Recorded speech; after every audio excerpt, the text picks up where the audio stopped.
Article is from NPR.org.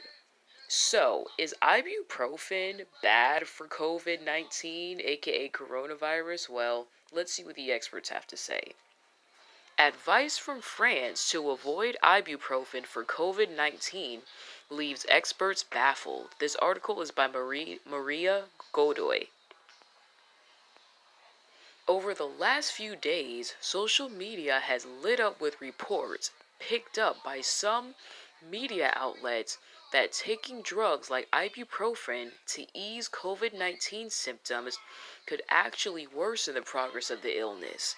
But most infectious disease experts say there's no good scientific evidence at this point to support that claim.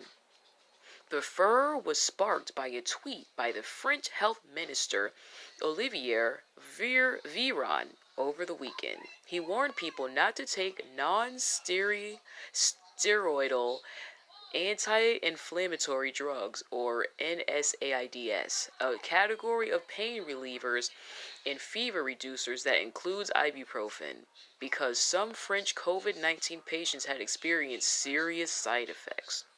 The warning was also included in a bulletin from the French Health Ministry, which counseled that patients should instead use acetaminophen, the generic name for Tylenol.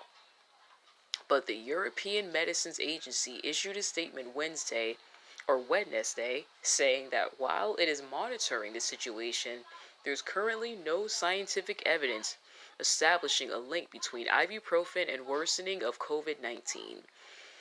Dr. Carlos Del Rio, a professor of infectious diseases and global health at Emory University's Department of Medicine, agrees.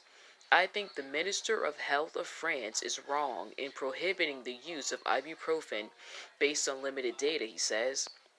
The World Health Organization is looking into the matter, says spokesperson Christian Lindmeier.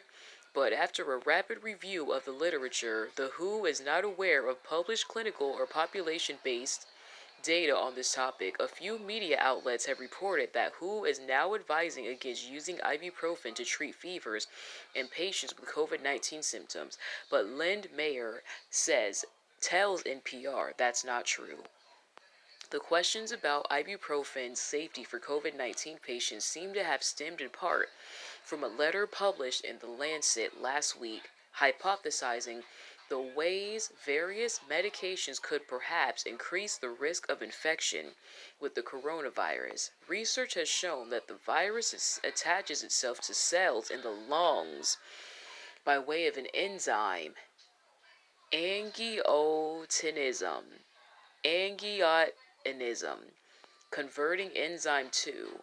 The Lancet commentary suggested that taking ibuprofen might increase the number of ACE2 receptors on a cell, which could make someone taking the drug more vulnerable to infection. But just because you have more ACE2 receptors doesn't mean you're more susceptible to infection, says Rachel Graham, a virologist at the University of North Carolina Gilling School of Global Public Health. She's one of the researchers who discovered how the coronavirus binds to cells. You can have low levels of ACE2 and still be susceptible,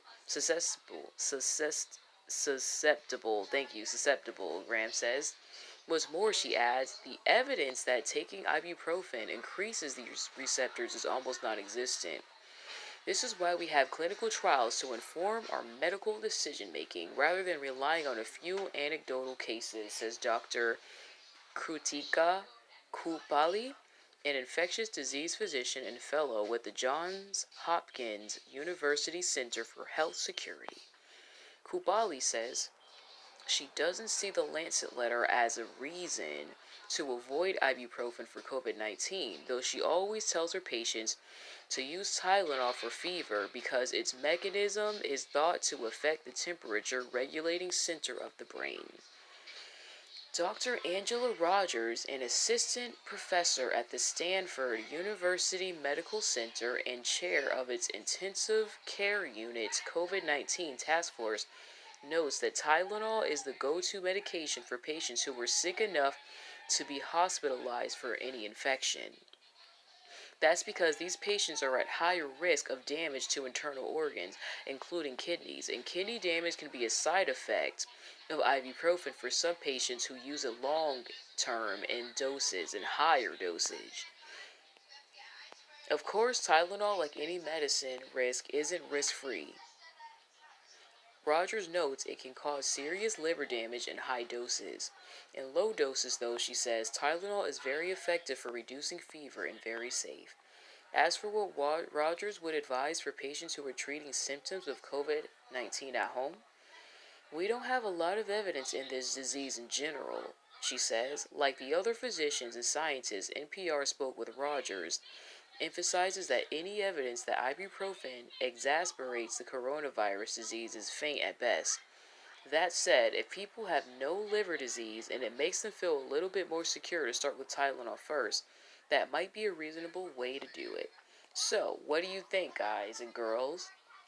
Should we take Tylenol when we're feeling ill, when we think we may have COVID-19?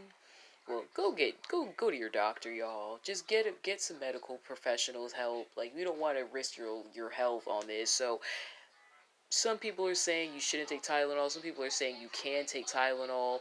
Most of them seem to be saying you can take it, but everyone's health and bodies are different, young and old. So just go to the doctor, make sure it's okay, make sure you're okay, and ask them what you should do to treat your symptoms. I have a lot more news coming your way, and I hope you have a wonderful day. Hey.